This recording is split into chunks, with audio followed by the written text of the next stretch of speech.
Почнуваме со топ тема на ваша страна. За жал, поводот е кобната операција во сала за која што се преиспитува дали имала дозвола за работа за општа хирургија. Смртта на овој пациент предизвика навистина многу прашања и токму затоа вечерва повикавме луѓе кои што секој од своја перспектива може да зборуваат на темата. Да кажам дека од инспекторатот се уште не ги завршиле сите потребни истражувања и рекоа дека со извештај ќе излезе до крајот на неделава. Од Министерството за здравство нема представник кој би зборувал на оваа тема, а од актуелната председателка на лекарската комора добивме одговор дека таа би дебатирала само со луѓе од Министерството или од инспекторатот, кога и беше кажано дека може да се дебатира и со представници на Сдруженијето за унапредување на правата на пациентите. Благодарна за тоа до моите гости, професор доктор Алексеј Дума, мојата колешка Менче Точи, господја Белиска од Сдруженијето за унапредување, од Комисијата за унапредување на правата на пациентите и од господинот Душко Ѓоргиев, кој е од Сдруженијето за заштита на бубрежно болните Нефрон.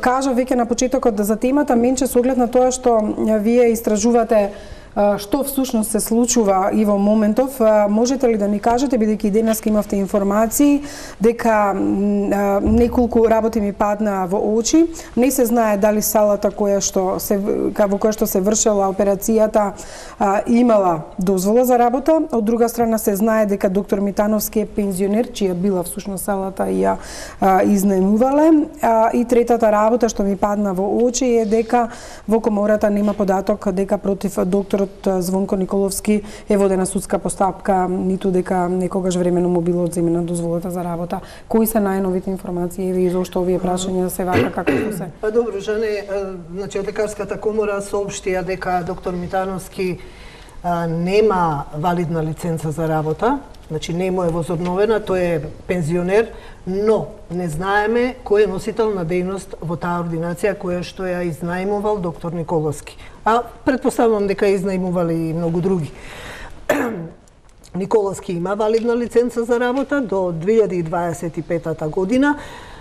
Не знаеме, нема одговори, очекуваме дека ДСЗ ќе ги собере сите потребните информации. Се надевам до петок, бидејќи до тогаш му е даден рок на Митановски да ги однесе сите документи, кој е носител на дејност всушност во таа ординација за пластична и реконструктивна хирургија.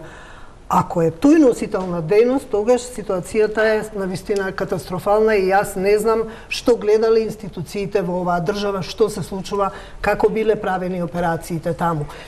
Дополнително, значи има забрана за дејност и таа ординација, забрана за дејност има и доктор Николовски, надвор од неговата ординација доктор Јанита и доправа ќе се испитува колку пациенти поминале низ таа ординација. Или се оперирале во салата за која што се уште и тука се отвараат многу прашања. Подопрен глас, до сега мислам дека требаше да реагира и УЈП. Сопругата на починатиот кажа дека на рака ги набројала парите, дека не добила фискална сметка за тоа. Дополнително му плаќала по 1200, по 2400, по 3500 на секоја одење. Каде е УЈП? Каде е МВР? Треба да реагираат по допрен глас. Да, прашање зошто институциите и ние ова го отвори едно море на прашање зошто е дозволено во такви услови да се работи.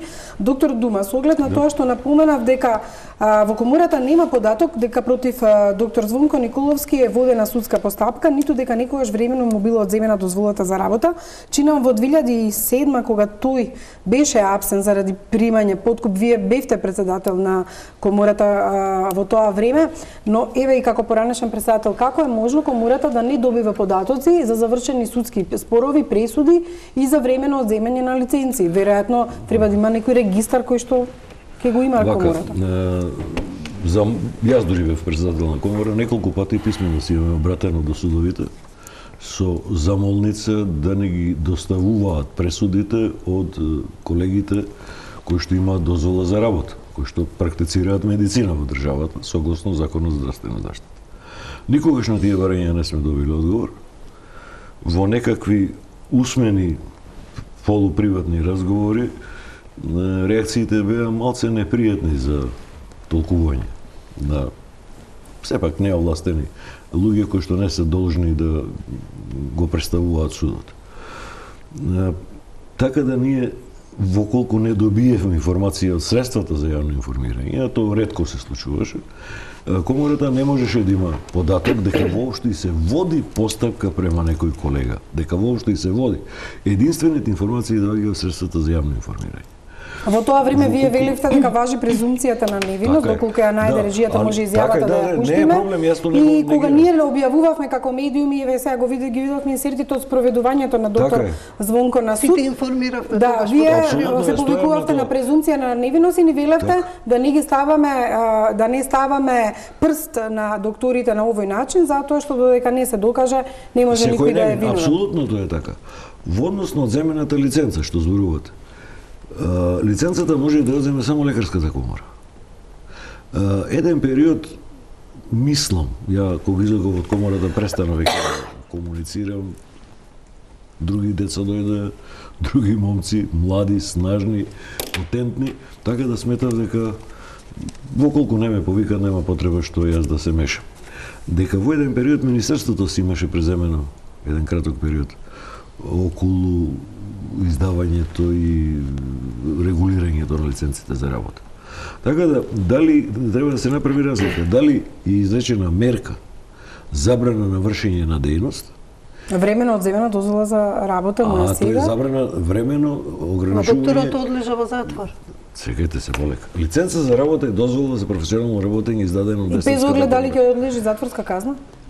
Тоа е друга работа. За дело поврзано со медицината? Тоа е предмет на дискусија на судот на честа и на етичко-правната комисија, и јас тука не можам да сугерирам или да зборувам за некакви ставови кои што треба да се донесат како институција и како представници на институција, не како поединец. Во секој случај, ако му е одземена лиценцата за работа, тоа е акт кој што го издава лекарската комора. Ако е изречена мерка трајно или временно ограничување на вршењето на професијата, тоа е документ кој што го издава судот. И требало да извести лекарската комора, но не известат. Они биле должни да не известат, заради тоа што изречената судска мерка забрана за вршење на професијата е поврзана со практицирањето кое го дозволува лиценцата за работа. И тука ние имаме конфликт, невоедначеност на два документа. Ја утврдивме грешката во системот. Како здружение кои се занимаваат со правата на пациентите, колку често, вие сте во последните 6 месеци председател на оваа комисија, доаѓаат луѓе кај вас да се пожалат на одредена работа во однос на докторот, и може да донесат и факти како што ги носат и кај нас, и дали воопшто доаѓаат со таков тип на поплаки за немање на услови за лечење. Менче спомна дека не се издавани фискални сметки и слично. Комисијата за унапредување на правата на пациентите е формирана согласно член 39 од Законот за заштита на правата на пациентите, и согласно тој член таква комисија треба да има во секоја општина. И во градот Скопје една комисија на која што јас сум член во последните 6 месеци и председавам со истата. За жал, во последните 6 месеци во Комисијата за унапредување на правата на пациентите ние сме примиле само една представка од страна на пациентите, меѓутоа со оглед на тоа дека законот е донесен во 2008 година, обврската да се формира комисии во сите општини е почната, но не е спроведена во сите општини. Значи, констатирано од претходната работа и извештаите на комисијата дека во сите општини нема такви комисии. Градот Скопје има формирано комисија уште во 2010 година, таа во неколку мандати има претходно своји членови и работи согласно деловник на работа.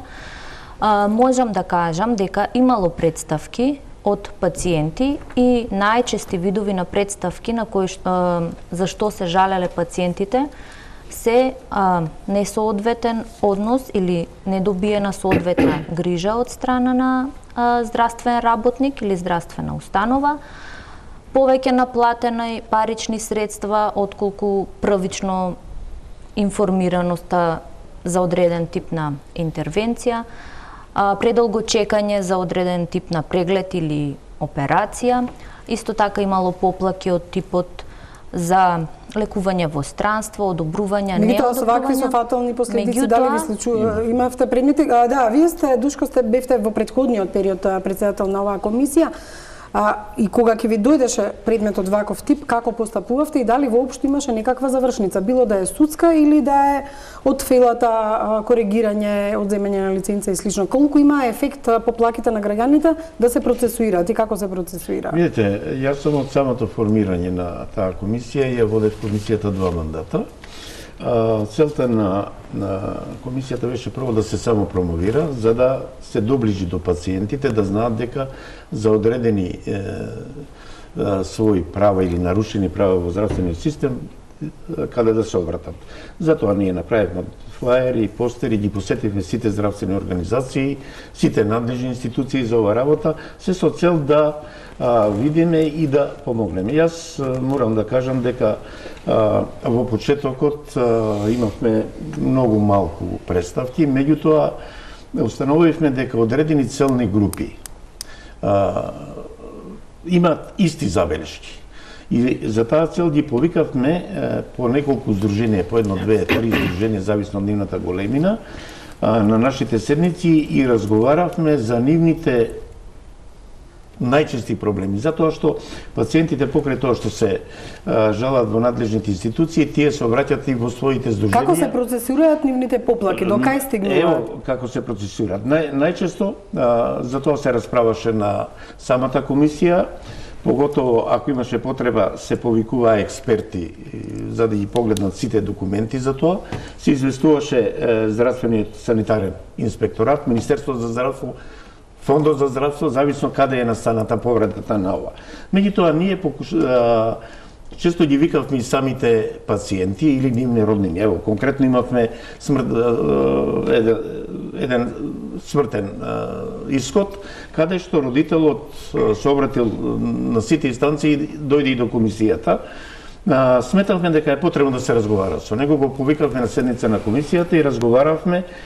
На крајот, без разлика, комисијата ни во еден момент не се ставаше владика над поповите да ние судиме за нечии лекарски грешки, него само покушававме да ги усмериме таму кај што ќе е местото. Разговаравме со родителите и видовме дека буквално родителите се злоупотребени од страна на адвокати кои што на тој начин сакаат да изнудат.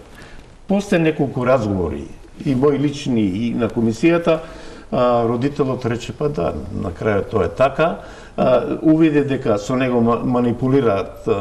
Значи се обидувате да ги соочите. Меѓутоа, Минче, вие и денеска напишавте и тоа го кажавте овде. Може би еден од клучните работи е непостапувањето и непроцесуирањето на поплаките, затоа што овој случај не само што ја отвори дилемата дали можело да се оперира, дали имале лиценци, туку и овие прашање каде е УЈП, што правеле инспекторите и слично. Всушност, некаде во системот има проблем да не може да се превенира и детектира или пак да се процесуира. Системот има голем проблем. Прво, би сакала акцент да ставам на тоа, секој ден се случува нешто. Значи, секој ден се случува. Пред 10 дена имавме пак смртен случај на жена која што почина од сепса, лутајки по ходниците. Значи, не ја примаа, затоа што немало некаде место. Предходно повторно имаше случај. Што доведе до сето ова? Мислам дека јавното здравство дојде до една фаза да пациентите веќе почнаа да бараат помош од приватни лекари и тоа според стандардот наш каде е наевтино. Мислам дека и случајот со починатиот Булент бил таков. Се договориле за 750 евра, затоа што некаде било двојно поскапо. Зошто да не можел тоа да го направи во јавно здравство? Луѓето бегаат од јавното здравство. Имаме прљави ходници, имаме нечисти тоалети, нема чаршави. Толку ли е тешко сето тоа да се направи за пациентите да се привлечат назад?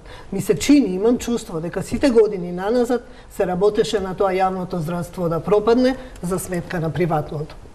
Дури еден од министрите пред повеќе години ми има кажано, јавното здравство во иднина ќе биде за социјалата и за зависниците. Ете каде се лекуваме ние сега. Жалосно е затоа што има стручњаци, има стручни лица, добар дел од нив се разочарани заради условите и ред други работи. Но ако сето тоа се стегне, ако се создадат услови, ако се донесе апаратура, зошто плаќаме здравствено осигурување? Ризикот е голем ако во случајов на непроверени работи. Пациентот не може да знае дали таа ординација има дозвола за работа да оперира во туѓа некој му кажал дека бил добар тој и првиот печаток вика беше дека влегуваме во козметички салон. Како е можно? Јас листајќи деновиве за истата таа ординација, знам дека е пензионер докторот, но дојдов до еден фрапантен податок. Ете, ние не сме го забележале во еден медиум кој што повеќе се занимава со забава. Една од фолк пеачките добила инфекција каде што им биле силикони ставени на градите, па можела да заврши фатално во истата таа ординација. И никој не превземал ништо. И згоре на се и докторот се шегува, вика сега е модерно да пишувате против докторите, ако напишете или ако кажете, јас ќе ве тужам. За овој збор ќе ве држам што се вели заради следното прашање до доктор Дума. Нормално е лекарите да се штитат меѓу себе. И вие како во лекарската комора и начално кога стигнувале представки и претходно реков дека не е така лесно можеби за колега да се суди и да се каже дали е виновен или не. Имаше неколку случаи кои што завршија со судска пресуда, меѓутоа се до крај, дури и со години траја некои процеси, вие никогаш не дадовте некоја друга оценка. Јас ќе ве посетам сега на изјавата од 2007 година, па за да ми кажете колку е тешко или лесно кога сте на таа функција, како да се однесувате со колеги кои што можеби го прекршиле законот. Ова е многу лесно едноставно. Секој жито има кукуљ. Тоа е одраз на социјалната средина каде што вирееме сите заедно. Не сме одделени и одвоени во посебна епрувета од сето она обкружување што е околу нас, од секој аспект на социјалното постоење, па дури и професионално. Сметаме дека скапо е да се создаде доктор. Многу е скапо. Сметаме дека треба да се гради и штити авторитетот на лекарската професија како еден од основните столбови на безбедност. Генералната безбедност во државата зборува. Точи денес со ова незино зборување ме погоди, вистина ме погоди, долго размислував дали на слична тема треба тука да отворам муабет. Заради тоа што нашите идеи во раните 90-ти години, кога излегувавме со сродните диагностички групи, кои што понатаму се прекрстија во коцкички DRG, па моравме латиница да ги изговараме, наместо да го користиме терминот кој што кај нас е воведен од комората уште 90, раните 90, не ме фаќате за збор. Понатаму дополнителната работа. Да, ворете. Како еден од изворите на дополнително финансирање и зголемување на доходот, на приходот на државните здравствени институции. Заради тоа што државните здравствени институции се столбот на здравствената безбедност. Ниедна приватна здравствена институција не може да ви гарантира континуитет на работење и да ви гарантира намален профит за да ви подобро згрижан, посреќен пациент. Тој може да отвори болница, да ја направи тоа што е, да наплаќа и утре да реши не, од денес ова е магазин за автоделови. Никој не може да го спречи. Значи инвестицијата не може да биде државна. Ние со таа идеја баравме да парите кои што се спремни некои да ги дадат за подобра здравствена услуга, за подобар стандард, да влезат во државното здравство. Бидејќи државното здравство е гарантот на здравствената безбедност. И во Уставот е така.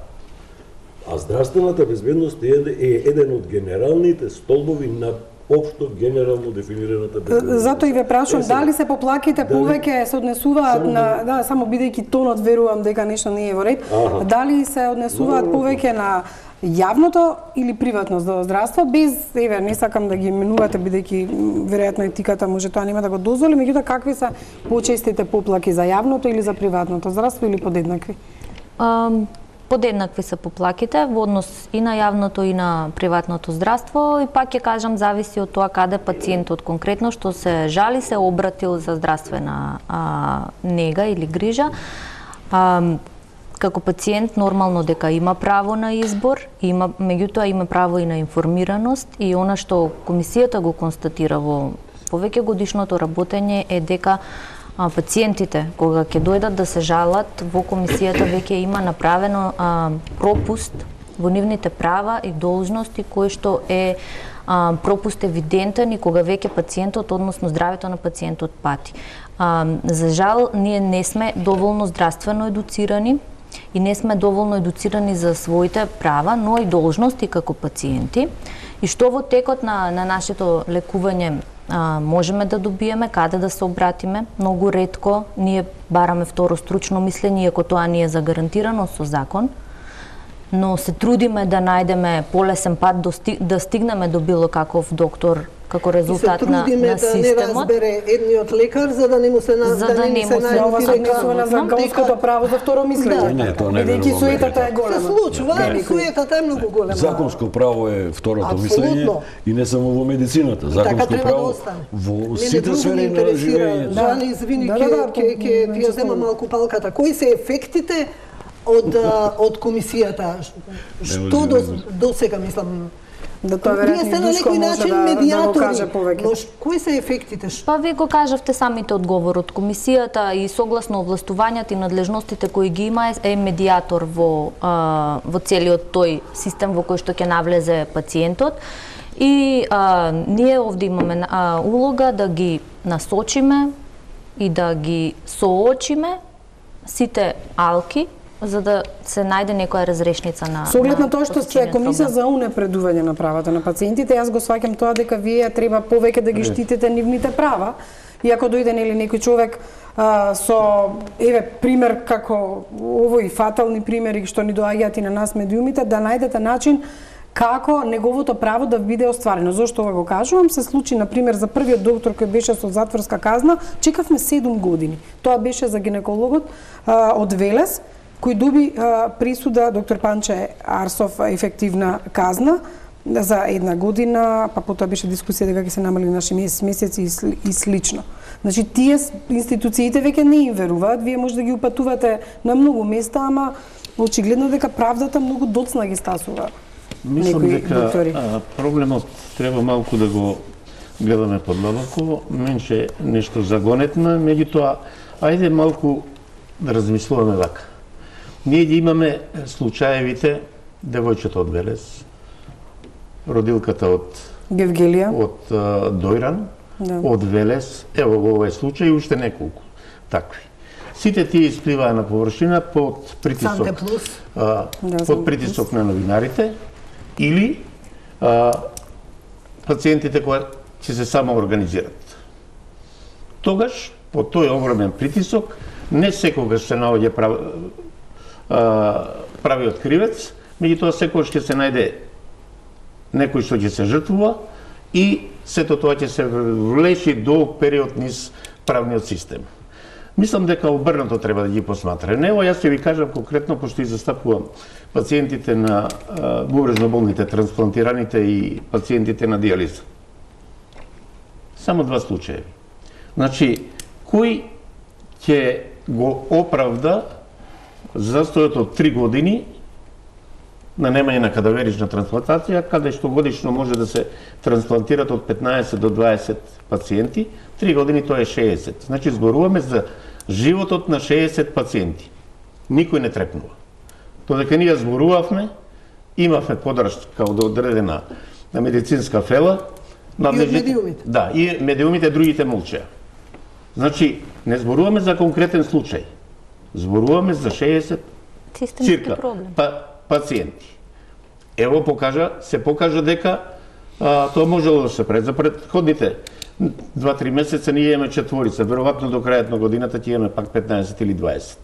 Значи, велите вака, дека некоја жртва се наоѓа, и тоа обично се докторите кои што директно го извршиле кривичното дело, велите дека пак е останато системот да не функционира, пак не се поправаат системските грешки?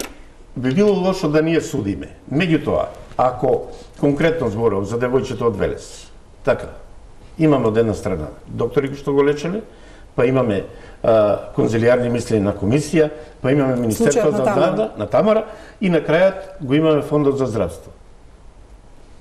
Јас колку што знам, до сега е само ставката на господја Маја Паранджиева, за која што имам изузетно високо мислење, дека само од морален чин го направи тоа. Дали таа на вистина беше кривец во тој случај? Случајот е судски процес, меѓутоа бидејќи еве спомнав дека правдата Вториот случај.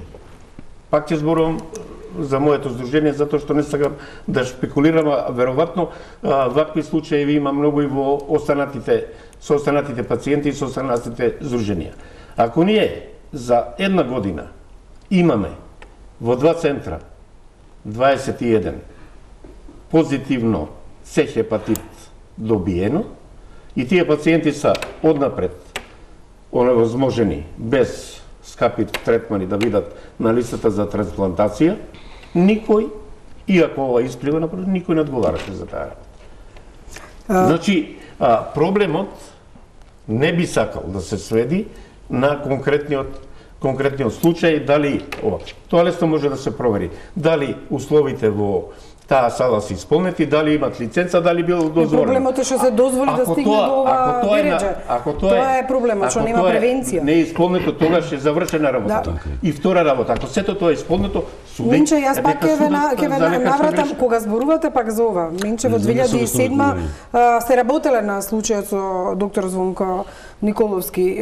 Имаше пресуда за подкуп, чинам, и имаше написи дека има заборавено инструмент кај пациент. Уште во тогашната А1, пред да биде судскиот процес каде што беше осуден, ми се чини дека правеше манипулации со сообраќајни незгоди, документи, нели, лиферувани, дојде пациент во А1 со заборавена пинцета, со рентген снимка, со се тоа. Докторот пред некој ден, истиот овој доктор Николовски, ми се јави и ме рече, ама јас го добив тој судски процес, кај мене никогаш не дошол, не покажал документ, не знам дали го добил судскиот процес, но јас можам да кажам дека пациентот си донесе документи и баш беше една чудна и смешна ситуација, трагикомична во А1, кога го снимале на рентген, па му рекле соблечи се, имаш нешто во джепот.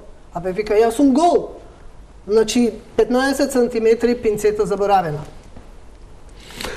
После тоа се случи, нели, пресудата, одлежа во затвор, не знам колку, година дена беше осуден, 6 месеци, и после тоа беше фатен со 200 евра мито, нели, полицијата го фати и тогаш доби отказ од работа. Од тогаш му се губи трагот и јас не знаев дека ете отворил приватна ординација, општа хирургија, но во таа ординација нема операциона сала. Неофицијално знам дека пријавил околу 30, дека работи околу 30 интервенции. Каде ги работи тие интервенции? За мене е многу суштинско Министерството да одговори. Мислам дека во ситуацијата Државниот санитарен инспекторат само си ја работи својата работа. Значи, ќе испита се што е во нивниот домен, казни, ги носи до Министерството документите, најчесто се формира комисија и тука завршува секоја работа. Да, тоа ќе се случи во ситуација, во формирање на комисија. Тука завршува. Сакам да ги прашам тие во правната служба на Министерството за здравство, се наоѓаат еден спрат погоре од Државниот санитарен инспекторат, додека чекаат од митановски документи, тие не можат да им ги симнат документите одгоре да видат како добил дозвола, на чие име е таа дозвола, како тоа нема соработка во Министерството за здравство. Истата ситуација и со Систина, се извинувам, со Санте Плюс. Министерството ја одзема дозволата, судот ги враќа назад, таму почина родилка, бебето вегетира. Ја навратив Менче на 2007 со оглед на тоа што ако се ова поминало низ медиумите, Менче го истражувало, сме пишувале, снимките се од тоа време, повторно ме зачудува фактот што во лекарската комора и до ден денеска, не само за овој доктор, зборувам за сите примери кои што низ дискусијата ги наведовме, не постои регистар и досие на секој од нив. Јас не велам дека во Сдруженијето на новинари пишува Снежана Лупевска е таа и таа и таа, бидејќи во нашата професија може да не тужат за искажан збор, ама не умира никој. Меѓутоа, зошто во лекарската комора нема досиеа за вакви личности? Вака, регистар во комората има, сигурно има. Јас уште кога бев се формира регистар од база на податоци и така натаму. Зошто во регистарот за секој име и презиме не стои дека тој доктор рековте судот не е стигнал ова, ама медиумите зборувале. Податоците не достигаат, па сега видите, ние не работиме по доспоен глас. Ама никој не работи, ниту обвинителството, очигледно, ниту вие. Не, обвинителството е сега вие не сте во таа улога, се извинувам, вие сте во криза. Законски е обврзано да работи по доспоен глас, за да го провери точноста или неточноста на доспоениот глас, и они имаат механизми, луѓе, методи како да го проверат, да ја проверат точноста на доспоениот глас. Доспоениот глас кај нив не значи покренување на постапка. Тоа е предистражно постапување. Таму се уште нема оформен предмет, него се собираат податоци. Комората не е истражен орган. Она не располага со полициско-обвинителски методи за да може ни кадри, за да може да испитува за секој поединец се. Се што имаме како податок ние го внесуваме. Целта додека ја раководев со комората беше многу јасна и едноставна. Ви одолжам прашањето од пред неколку минути. Бидејќи еден од главните столбови во безбедноста, еден од основните услови за добро лекување е довербата и позитивната емоција меѓу докторот и пациентот.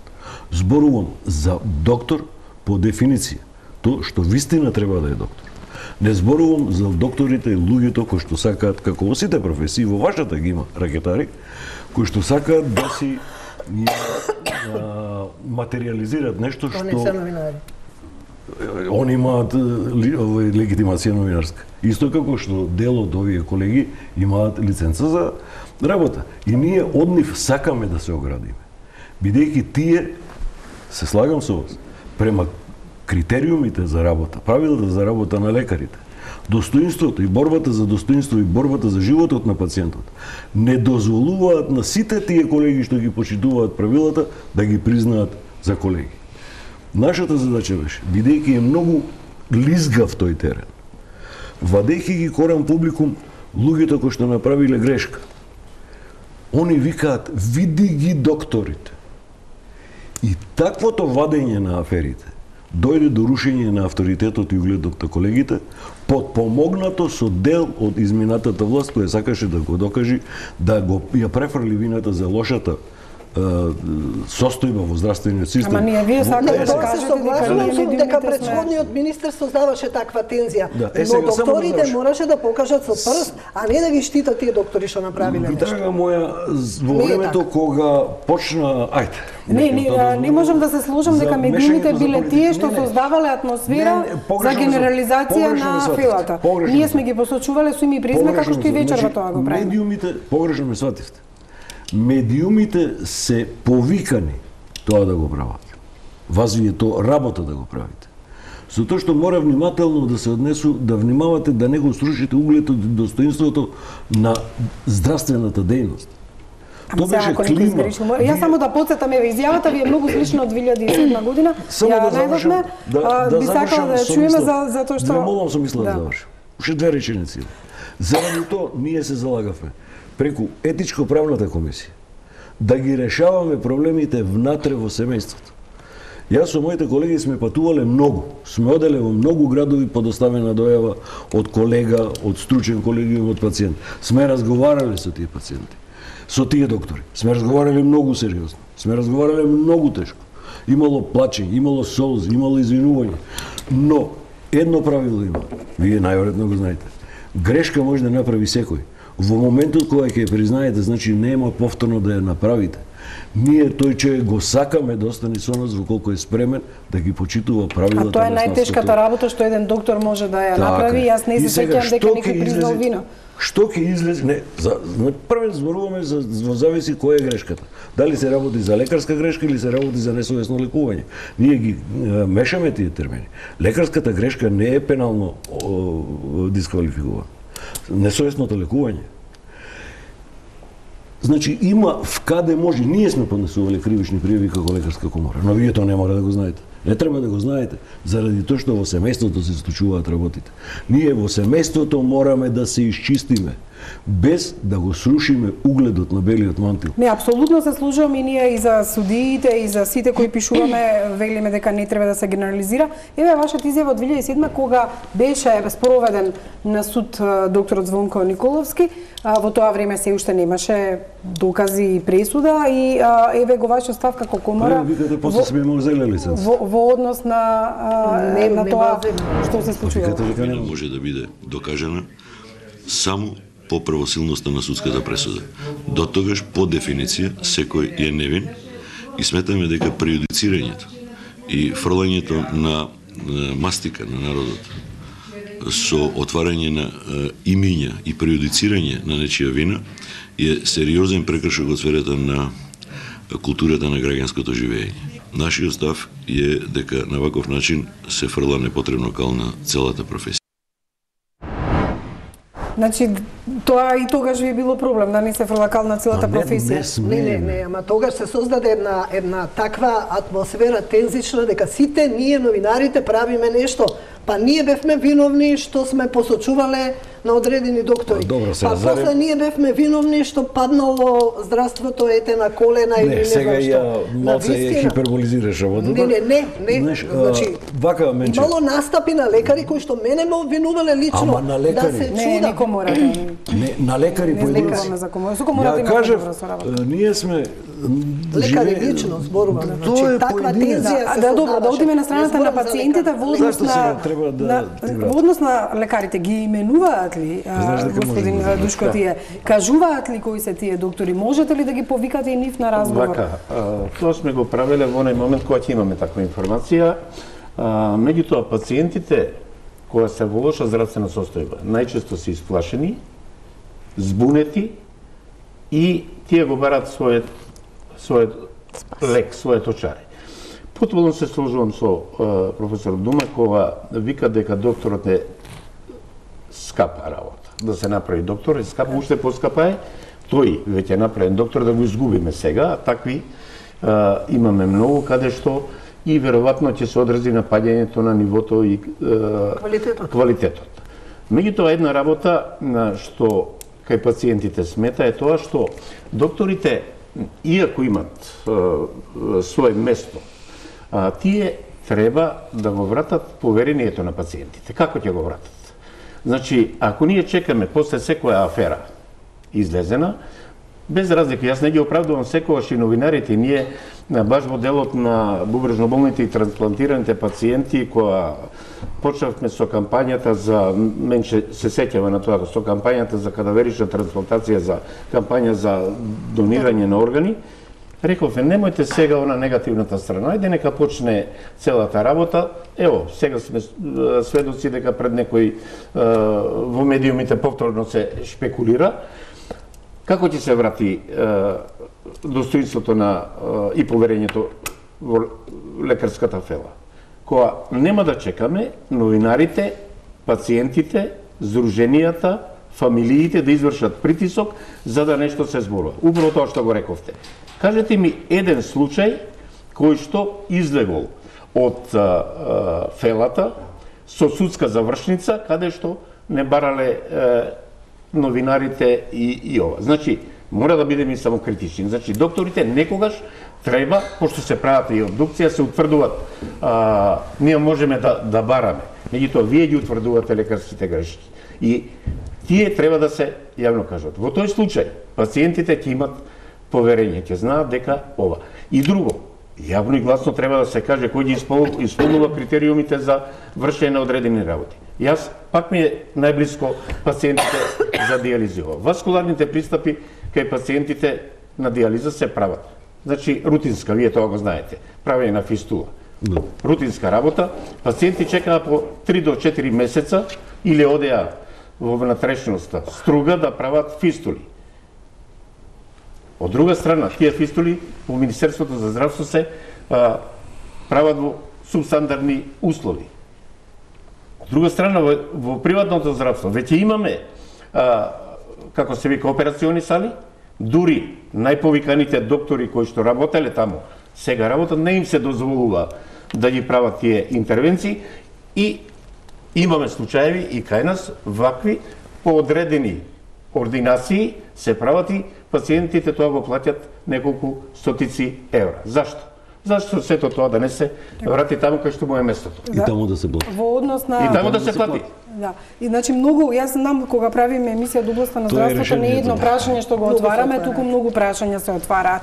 Меѓутоа, во однос на правата на пациентите, јас во Законот за права на пациенти никаде не видов, ако лекарот нешто сгреши, некако така е направен законот, ги објаснува правата на пациентите, ама никаде не се спои одговорноста на лекарот со правото на пациентите. Лекарите веројатно одговарат само по кривичниот закон, нема закон за докторите и нивната одговорност. И ако влезе некој во ординација да ги натепа. Значи И заштитата и одговорноста. Законот за заштита на правата на пациентите, како што му е насловот, се заснова на два основни начела, на хуманост и на достапност. И тука, значи, се што понатаму е опфатено е како пациентот да се заштити во здравствениот систем, односно како да ги искористи правата кои што му следуваат. Тука имаме ние дел за правата и обврските на здравствениот работник, меѓутоа пак обработува во повеќе членови како да постапи во случај кога ќе прими пациент. Значи, како да пристапи кон пациентот, кои услуги, како да му се објасни, дали смее да дава податоци јавно, значи да презентира случаи и слично. Не е прв пат да се констатира дека недостасува во нашиот здравствен систем закон за лекари. Зошто го нема, професор Дума, вие бевте во лекарската комора? Наврати. Зашто го нема? Многу едноставно. Аферата за лекари за судија е многу гласна. Аферата за еден арабаџија може да ја отворите и никогаш да не се појави. Но аферата за еден лекар со име може да бруе година дена. Тито на времето викаше во Јеш, едино Јеш имаше право да го критикува. Баците жвака народу. Фрлете на народот нешто што треба да жвака, за да можам ја мирно и спокојно да си правам тоа што сакам. Тоа е основното правило на владење на паметен владетел. Фрлање на магла меѓу народот и власта. Сега. Ова сето е точно, но тоа е административно неспретно срочен документ. Не може да зборуваме за правата на пациентите, а да не ги, за правата на некоја единка, а да не ги споделиме или споиме заедничките интереси на давателите и примателите, на тие што комуницираат меѓу себе и имаат взаемна реакција. Ако немаме права на докторите, кои се правата на пациентите? Зарем докторот, заради тоа што викате вие таму хуманост, така? И во Хипократовата заклетва стои хуманост, не би направил ништо за својот пациент, па макар и на моја лична штета, не би му нанел за... Но, Хипократовата заклетва, оригиналната, завршува. На докторот му следува хонорар за извршената работа. Ако он се осеќа мизерно, како што е во јавното здравство, сега почна на нешто да се подигаат. И целиот оној опис што менше го даде и се некој да го повтара, како работат и каде работат.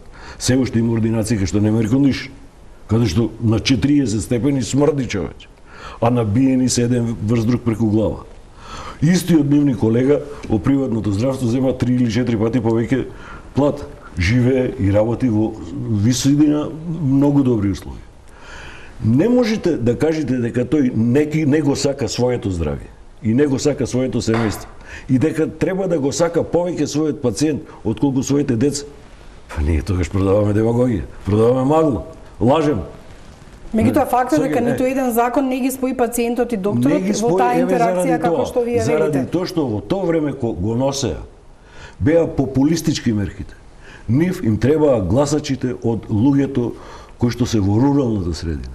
Луѓето кои што лесно можете да ги убедите со една кампања. На сите им требаат гласачи и сите исто го стапуваат пред избори. Пауза за реклами, а верувам дека Менче нема да се служи со се што кажа професор Дума во однос на правата на лекарите. Ќе се служи. Затоа што постојат и одговорности, исто како што постојат и права за кои што Менче и ние сите низ текот на овие години навистина регистрираме многу вакви. Вака да ви кажам, прво некам да зборуваме за поединци. Да зборуваме за деонтологијата, ќе зборуваме за должностите, за должностите према својата професија и вршењето на професија. Да, меѓутоа пијан да се дојде на работа и да се видите, направи анестезија на вистина нешто што јас не зборувам, јас се оградив од тие луѓе. Јас се оградив, ја учествував во тој дел.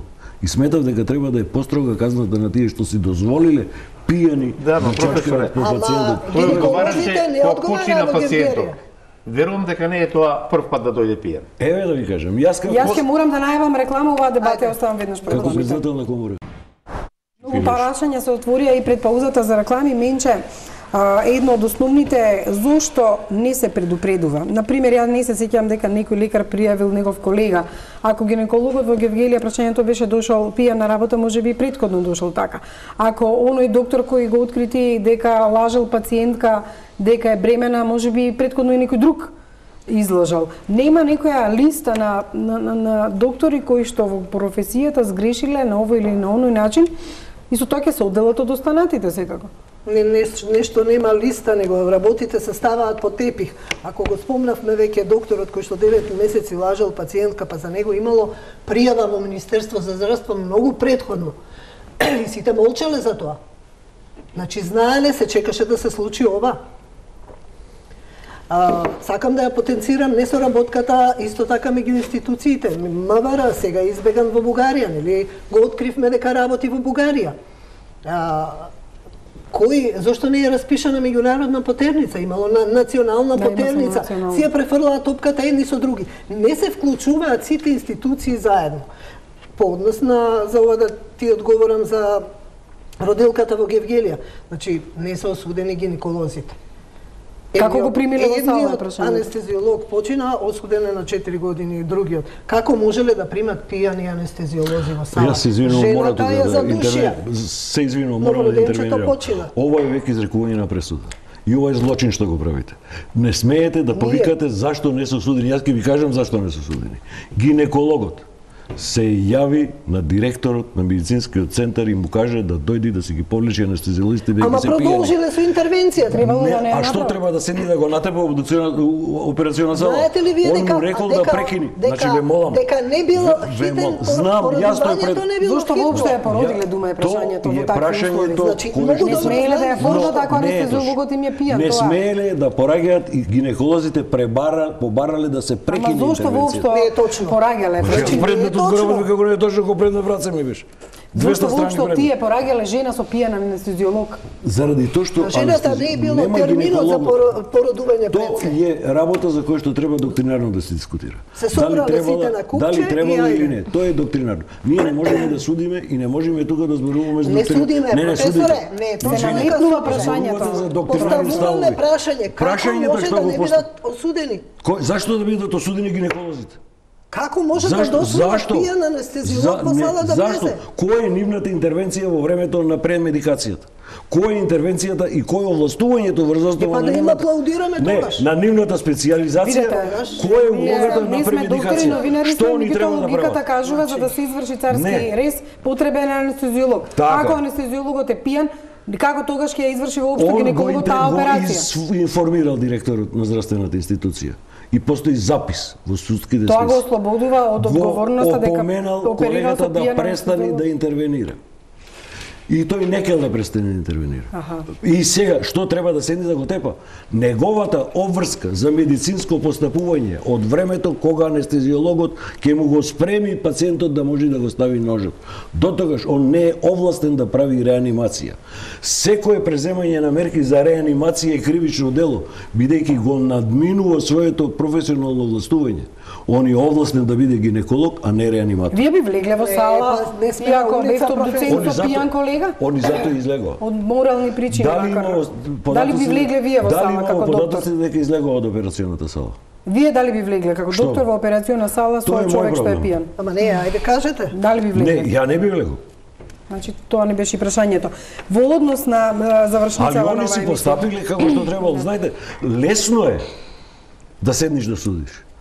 Прочитајте ја Библијата следниот пат кога ќе почнете да судите. И излегна од така. сала и се фатиле за глава. За мене А што тоа не е треба да одговор. Да, видете, многу се И то фатални сметате дека последиците, кривично многу дело. беа И фатални затоа последиците. сметате дека вие го судивте. Рековте не одговара.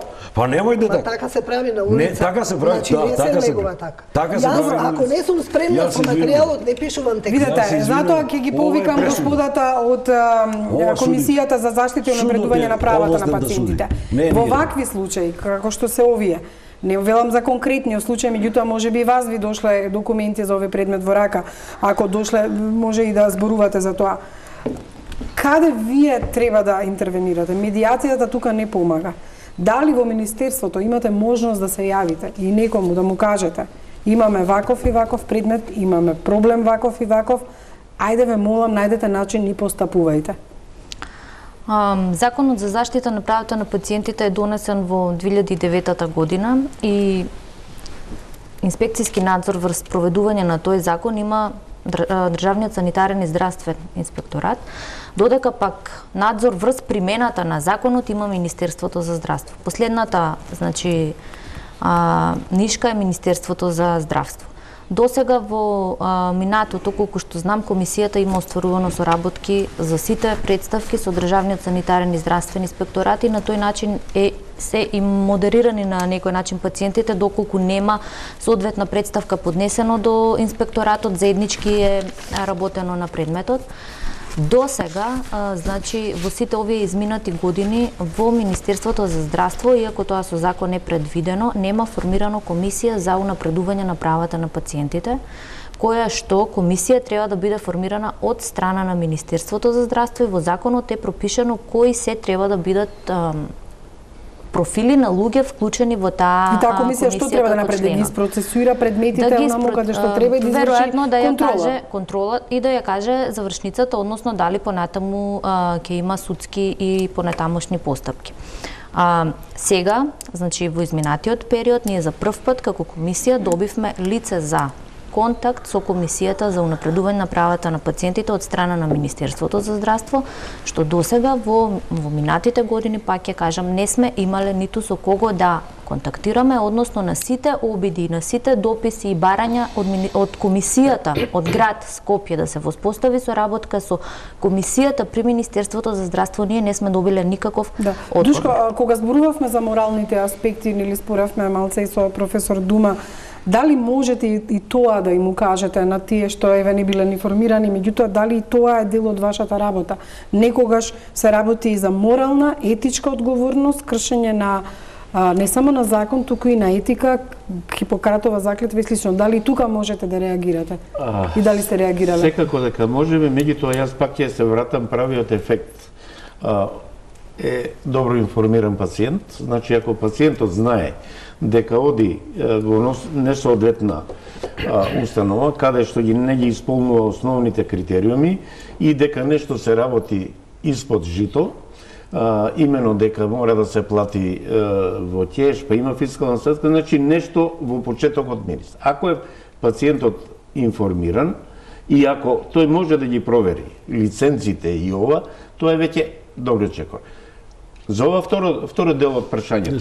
Он е должен јавно да ги обелодени лиценците и меѓутоа јас пак ќе речам, правите ефекти од цела оваа работа е, професоре, само прочистување. Не можеме ние да судиме за вашите колеги, ама вие можете да судите за нив. Али не корам публикум.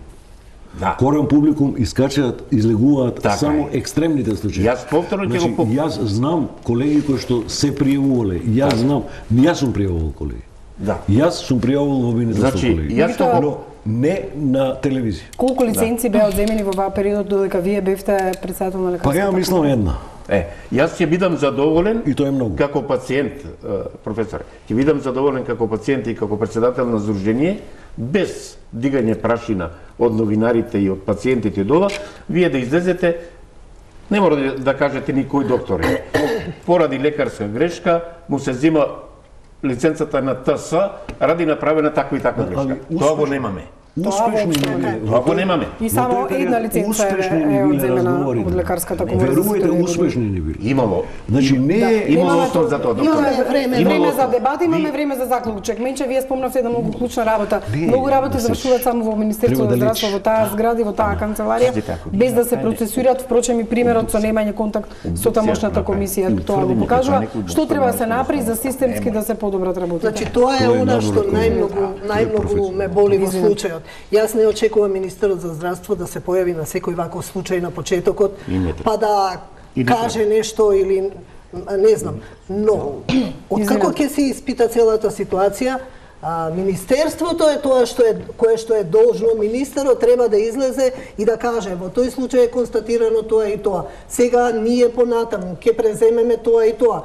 Ќе има казна за ординацијата, во обвинителство ќе пријавиме, случајот ќе биде пријавен во МВР и така натаму. Ниту еднаш до сега не го видовме да излезе да каже на таков начин се случува и тоа само прочистување што вие велите, па чекајте малку, ќе се закочам и јас себе си, нели, кога новинарите се покажува со прст кон новинарите за и процес на саморегулација, да се прави саморегулацијата. Немојте да ги конфронтирате така, веќе почнувате да конфронтирате новинари и сите други. Добро, не ги споредуваме. Меѓутоа зборуваме дека во секоја фела има луѓе и затоа е потребна саморегулација. Во секој жито има кукули. И кај вас, и кај нас, тоа и го заклучивме. Меѓутоа, апелот е да се подобрат работите, да нема системски грешки.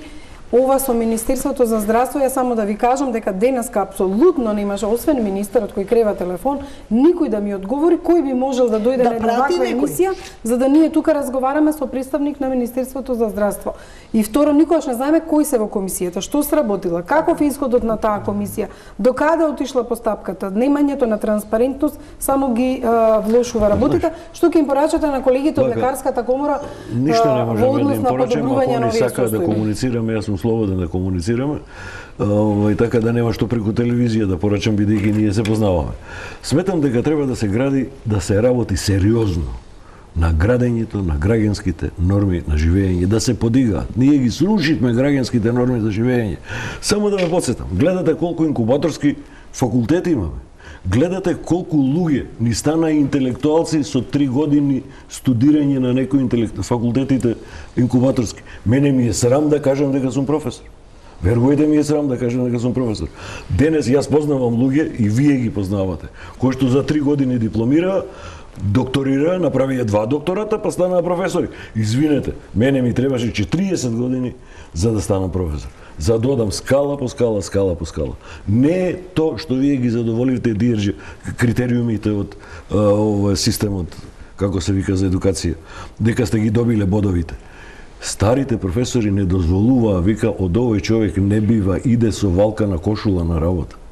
Не може да види. Така, има многу проблеми очигледно во радот во здравството што мора да се. Минче, какви се очекувањата ваши за крај од овој конкретниот случај заради кој што и настана оваа дебата, кобната операција во салата за која што се уште се испитува дали имала дозвола? Не можеме да предвидуваме, меѓутоа веќе кажавте дека треба неколку постапки да се направат и сериозно комисијата за здравство да се позанимава со сите овие прашања што ги отворивме. Дали очекувате и има ли бројки од инспекторатот колку вакви сали ќе се проверуваат, дали се проверени, како да се превенира? Тука, мислам дека професорот знае повеќе околу таа законска регулатива, дали они смеат да ги рентаат салите, и тоа е многу суптилна работа, дали користат некоја дупка во законот или не знам како сега.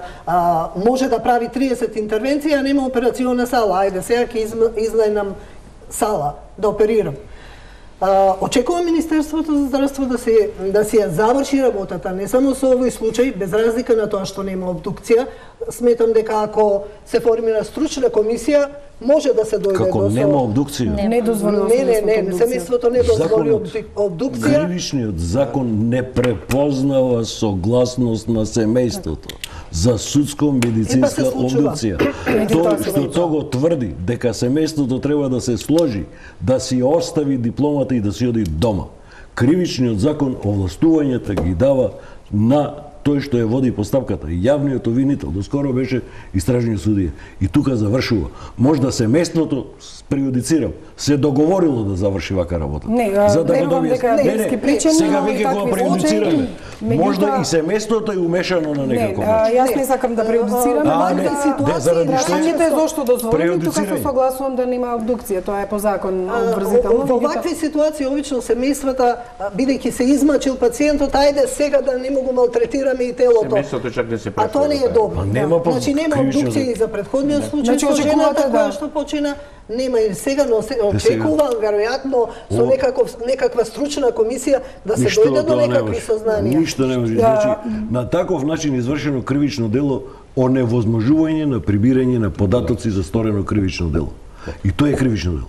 Ви благодарам многу, немаме повеќе простор за дебата, иако отворивме многу прашања, ќе видиме каков ќе биде исходот од целава истрага, можам да кажам, и на инспекторатот, меѓутоа и на другите институции во однос на овој случај, и се надевам дека ќе се подобрат работите во системот да се превенира да не се случуваат вакви кобни операции. Благодарам за вниманието, останете со Телма. Многу јасна е ситуација.